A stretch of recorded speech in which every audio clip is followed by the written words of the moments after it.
Et si je vous disais que les conseils que vous suivez pour gérer votre diabète pourraient passer à côté de 5 complications critiques qui pourraient changer radicalement votre qualité de vie après 50 ans?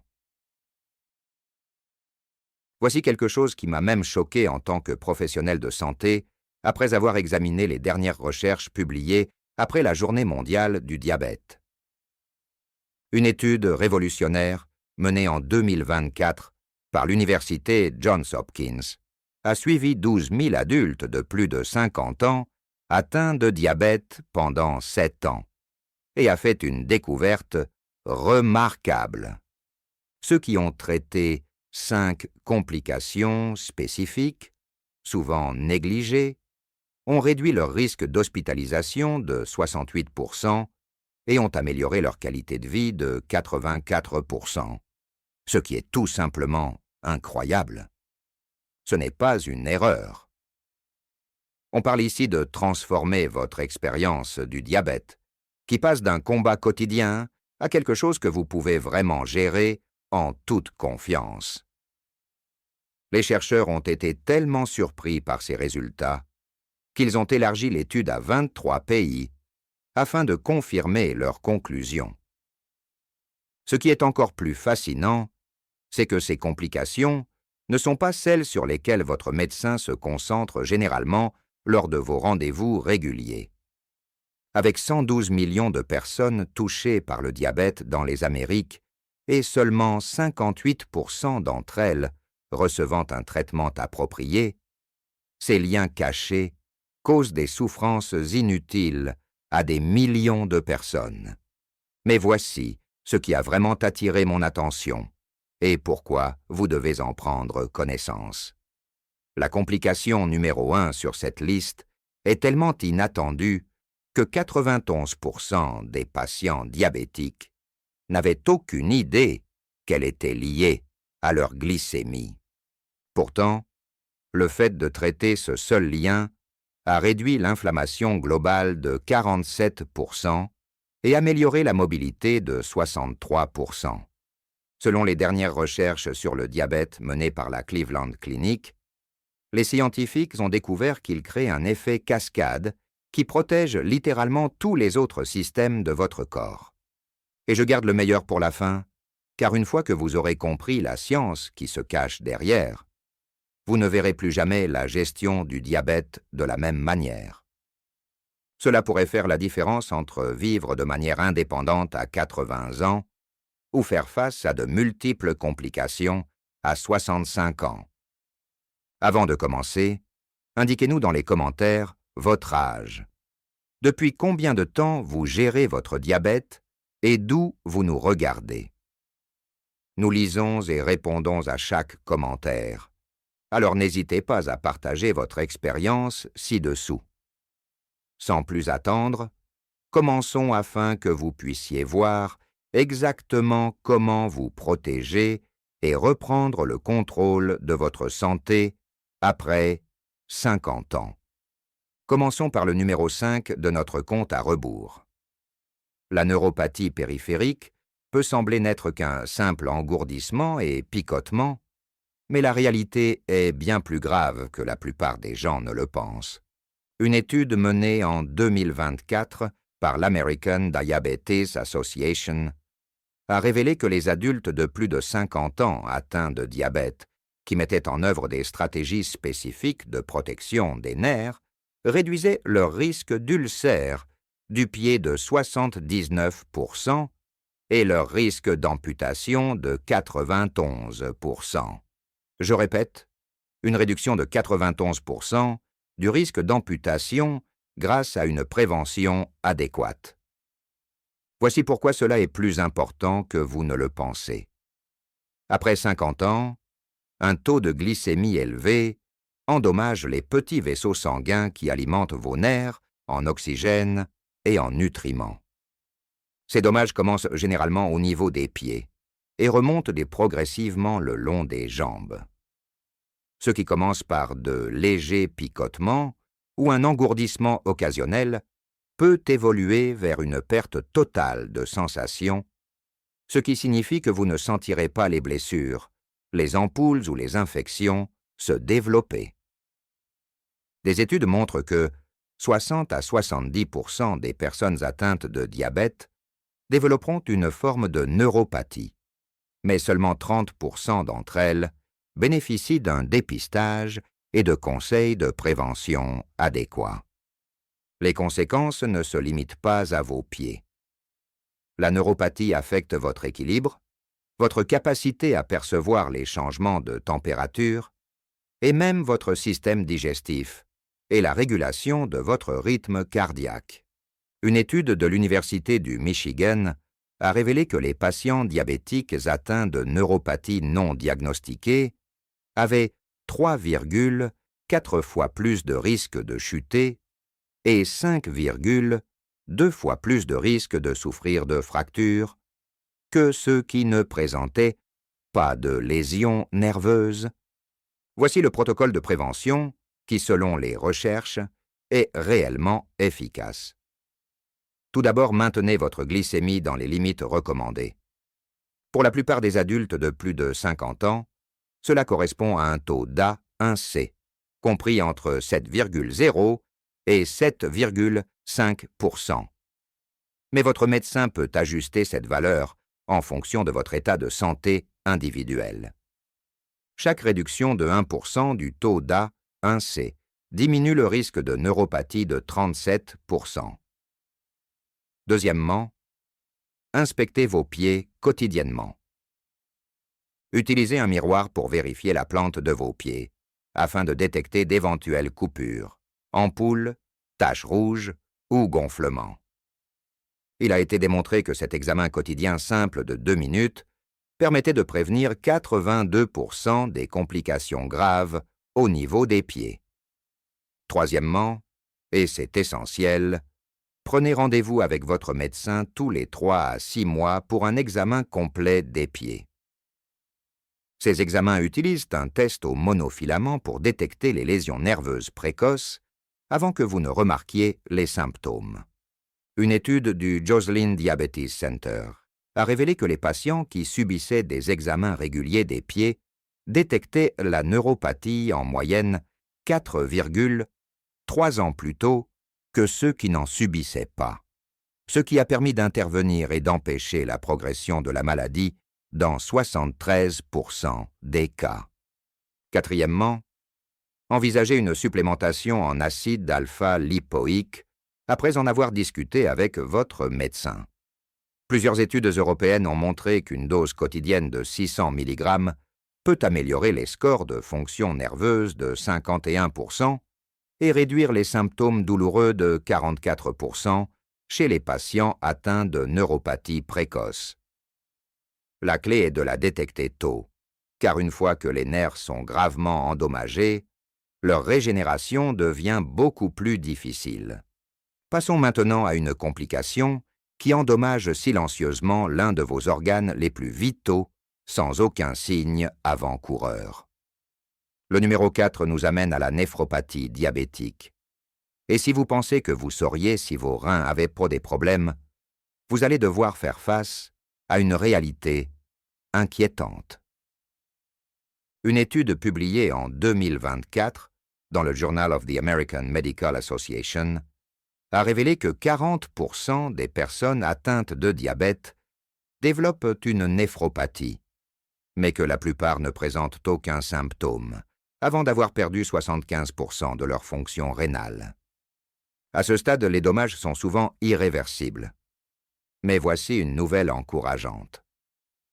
Les personnes qui ont suivi un protocole spécifique de protection rénale ont réduit de 62% la progression vers l'insuffisance rénale et ont maintenu une fonction rénale stable pendant 12 années supplémentaires, en moyenne.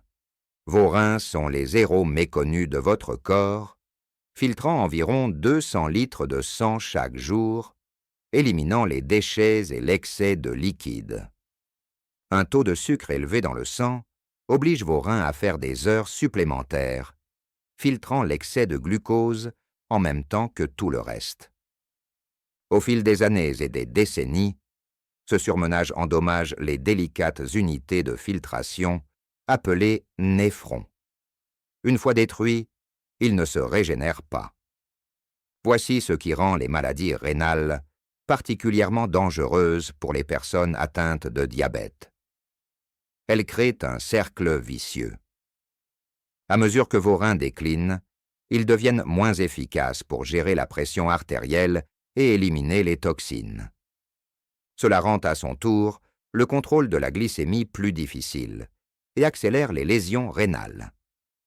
Des études montrent que les personnes atteintes à la fois de diabète et d'une maladie rénale ont un risque 10 fois plus élevé d'événements cardiovasculaires que celles qui sont uniquement atteintes de diabète. Le plus tragique, c'est que la maladie rénale est tout à fait évitable et gérable si elle est détectée à un stade précoce.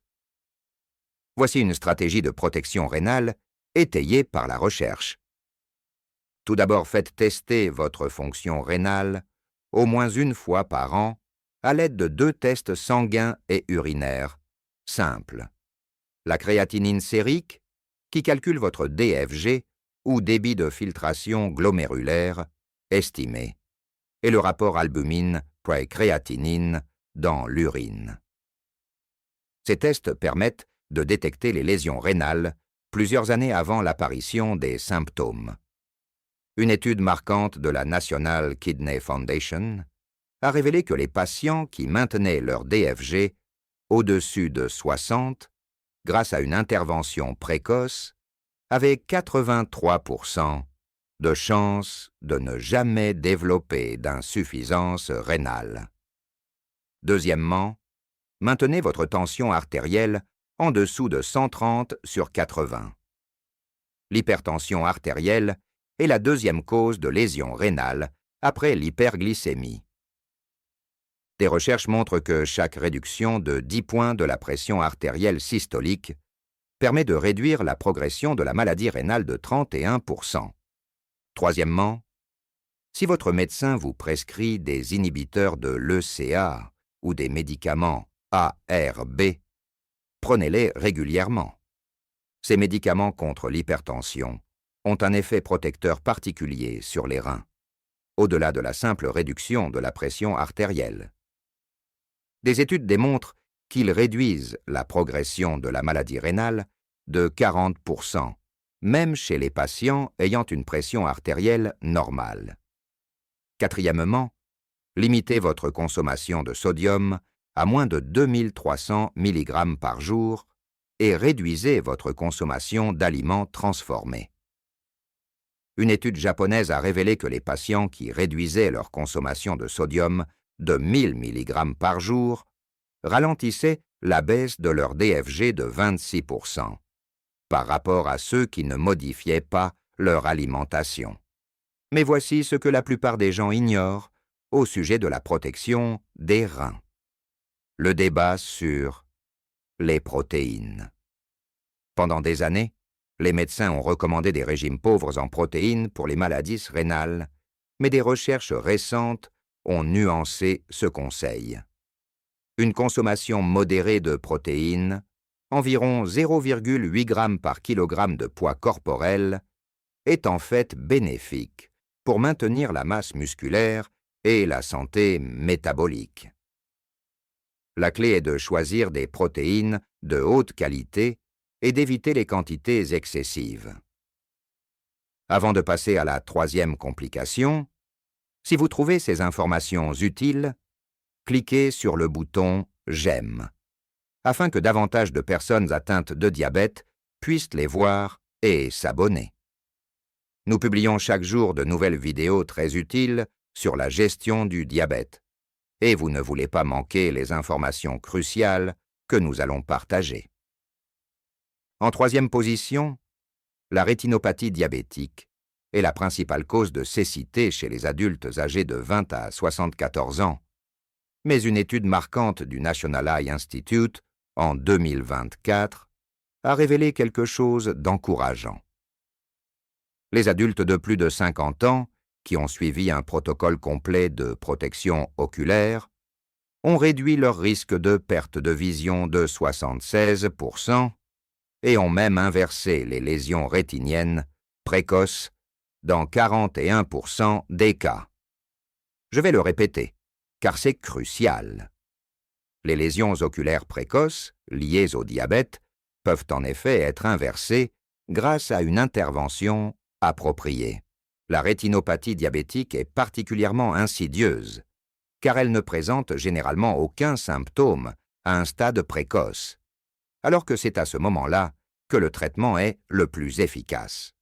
Un taux élevé de sucre dans le sang endommage les minuscules vaisseaux sanguins de la rétine, le tissu sensible à la lumière situé à l'arrière de l'œil.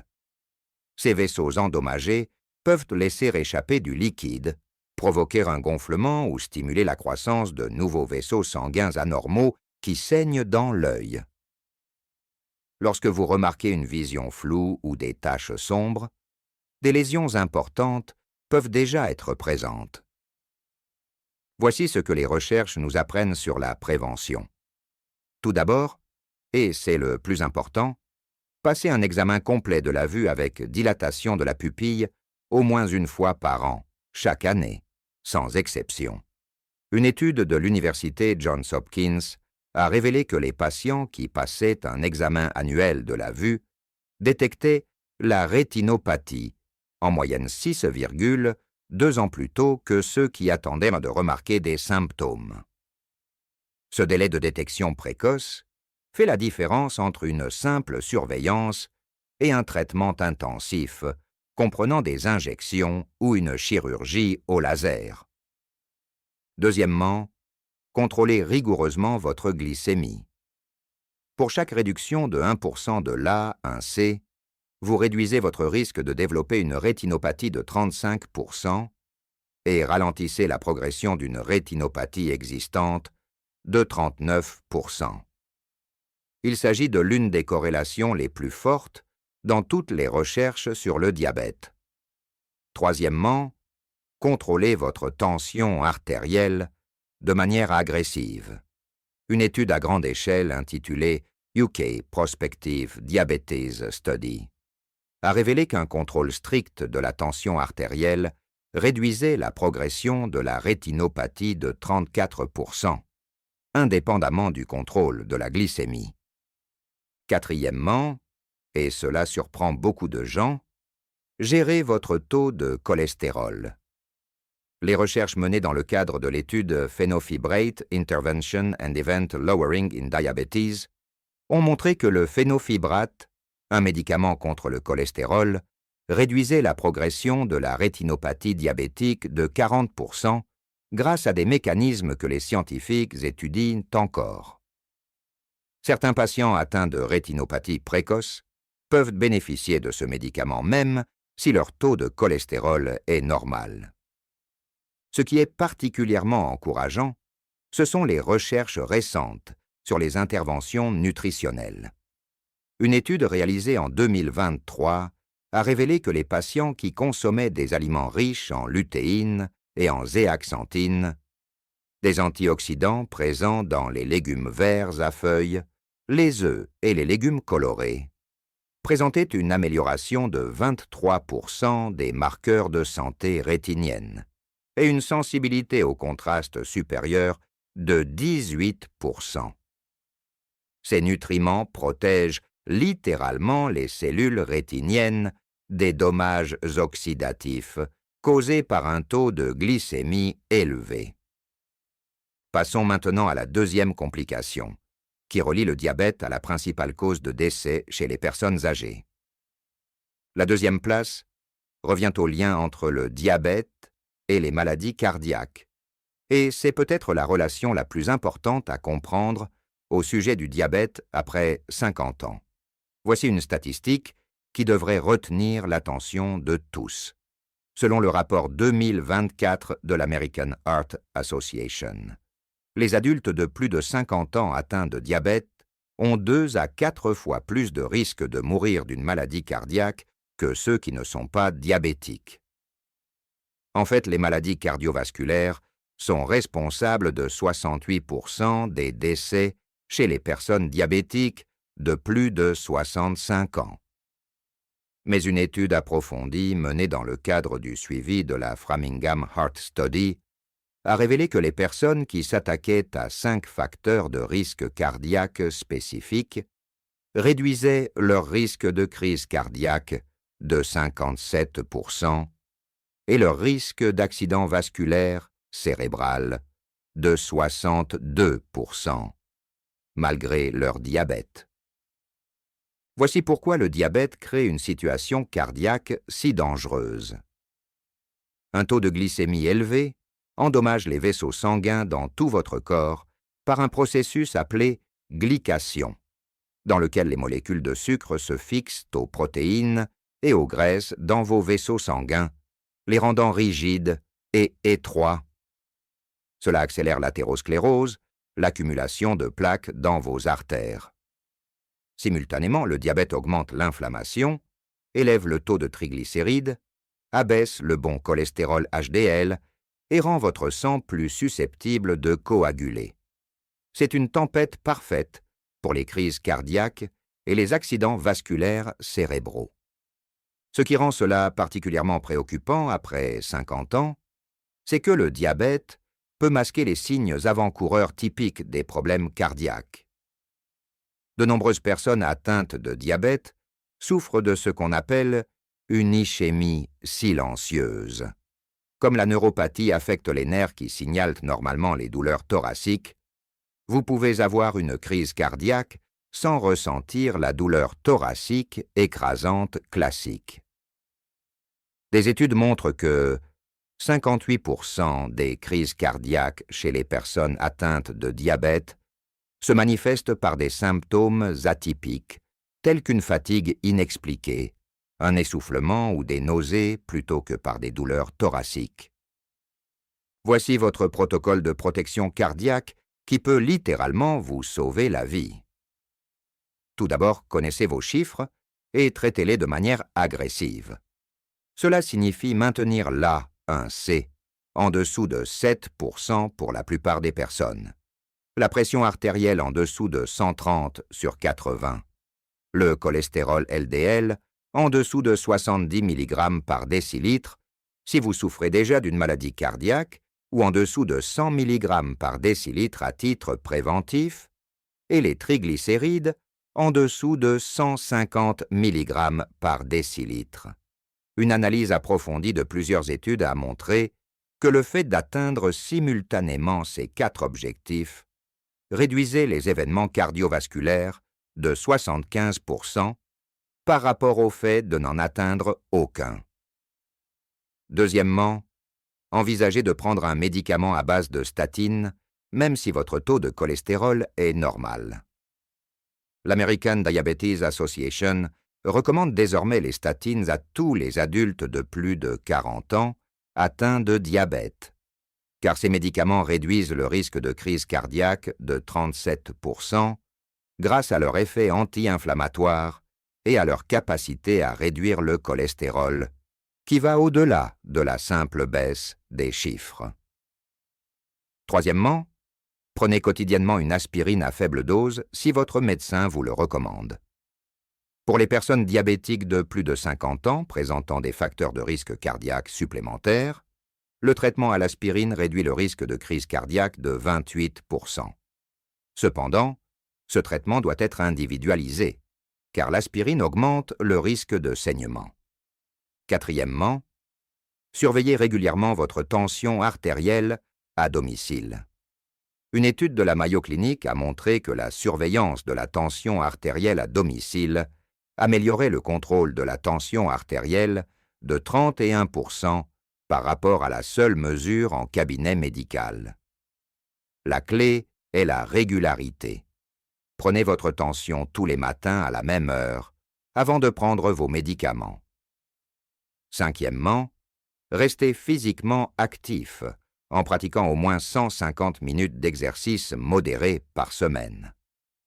Les recherches montrent systématiquement que l'activité physique régulière réduit le risque de décès cardiovasculaire de 39% chez les personnes diabétiques, même si elles ne perdent pas de poids.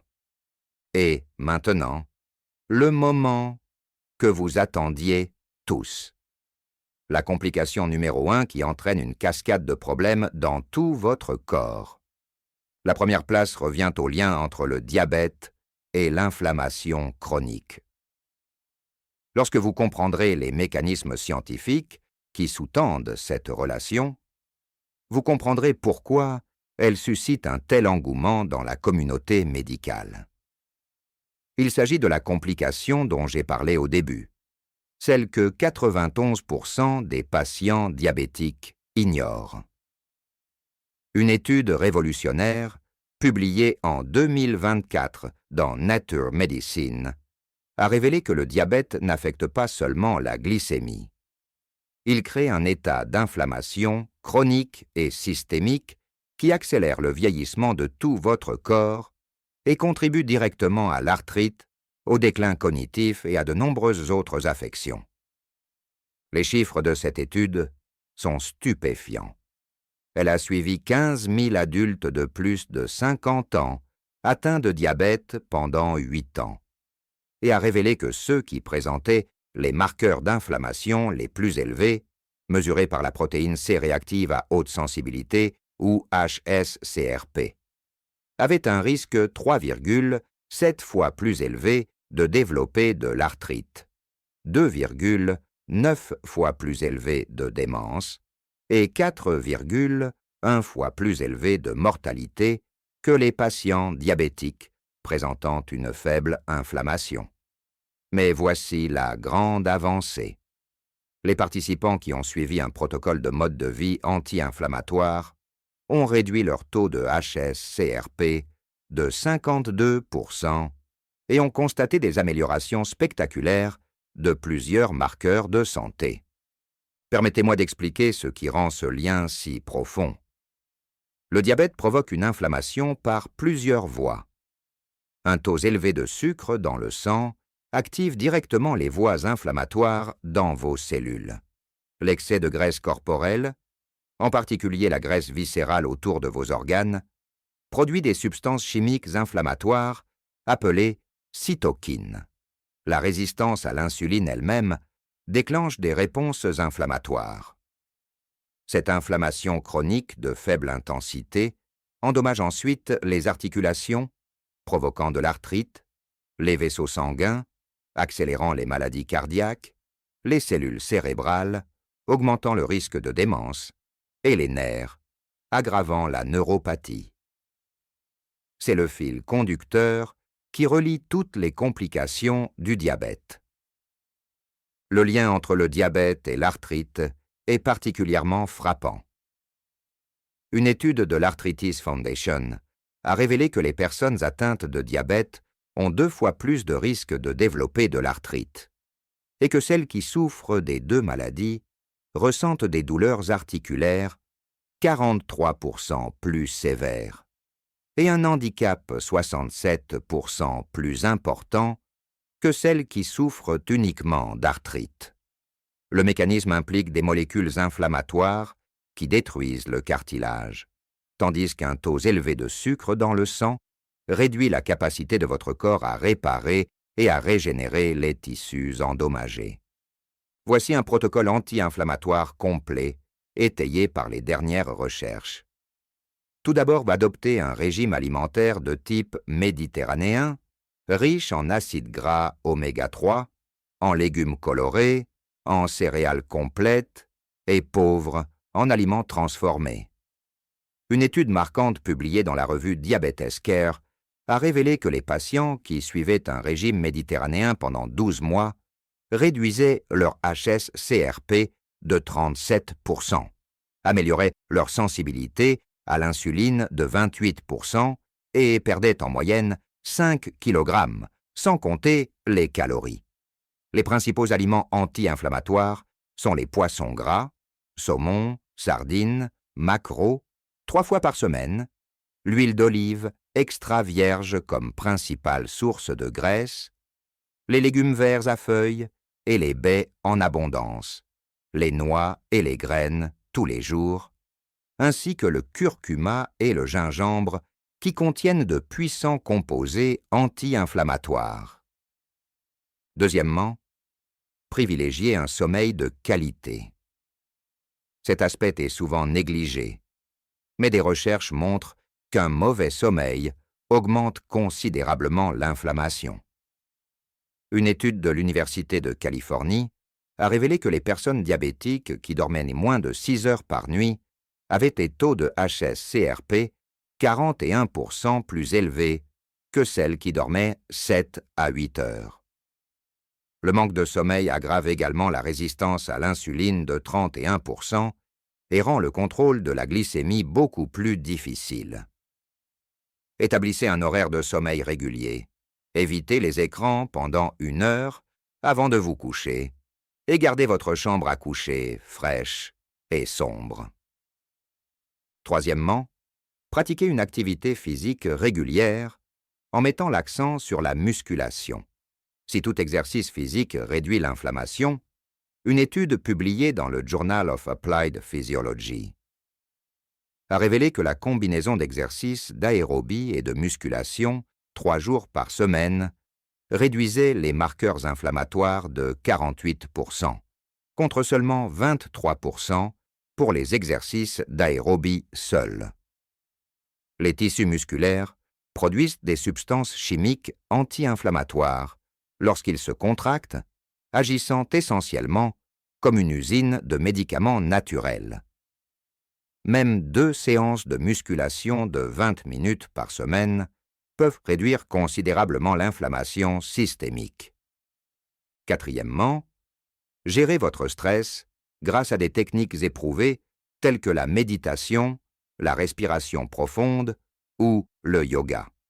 Une étude fascinante de la Harvard Medical School a révélé que les patients diabétiques qui pratiquaient 20 minutes de méditation de pleine conscience par jour pendant 8 semaines réduisaient leurs marqueurs inflammatoires de 33% et amélioraient leur A1C de 0,48% sans aucun changement de médication. Les hormones du stress chronique, comme le cortisol, augmentent directement le taux de sucre dans le sang et l'inflammation, créant un cercle vicieux que la méditation peut interrompre. Cinquièmement, maintenez un poids corporel sain, en mettant particulièrement l'accent sur la réduction de la graisse viscérale. Des recherches montrent que perdre seulement 5 à 10% de son poids corporel peut réduire les marqueurs inflammatoires de 25 à 40%. La clé réside dans une perte de poids progressive et durable de 500 grammes à 1 kg par semaine, grâce aux stratégies alimentaires et d'exercices physiques mentionnés ci-dessus, plutôt que dans un régime drastique qui peut en réalité augmenter l'inflammation et aggraver le contrôle de la glycémie. Sixièmement, envisagez de prendre des compléments alimentaires anti-inflammatoires spécifiques après en avoir discuté avec votre médecin. Il a été démontré que l'huile de poisson oméga 3, 2000 à 3000 mg d'EPA et de DHA par jour, réduit les marqueurs inflammatoires de 29% chez les personnes diabétiques. La curcumine, le composé actif du curcuma, à des doses de 1000 mg par jour, a réduit le hs-CRP de 32% lors d'essais cliniques. La supplémentation en vitamine D chez les personnes présentant une carence, très fréquente chez les diabétiques, a amélioré la sensibilité à l'insuline de 18% et réduit l'inflammation de 23%. Les recherches sur le traitement de l'inflammation dans le diabète constituent peut-être l'évolution la plus prometteuse dans le domaine des soins du diabète depuis des décennies. En ciblant cette cause profonde, plutôt que de simplement gérer la glycémie, vous traitez simultanément plusieurs complications. Des études montrent que la réduction de l'inflammation améliore toutes les complications dont nous avons parlé. Elle protège les nerfs contre la neuropathie, réduit la progression des lésions rénales, protège les vaisseaux sanguins de la rétine, diminue considérablement le risque cardiaque et réduit les douleurs articulaires et les symptômes de l'arthrite. En conclusion, ces 5 complications démontrent pourquoi une prise en charge complète du diabète après 50 ans nécessite de regarder au-delà de votre taux d'A1C. Si le maintien d'un bon contrôle glycémique reste fondamental, avec un taux d'A1C cible compris entre 7,0 et 7,5% pour la plupart des adultes de plus de 50 ans, la protection contre les complications nécessite une approche multiforme.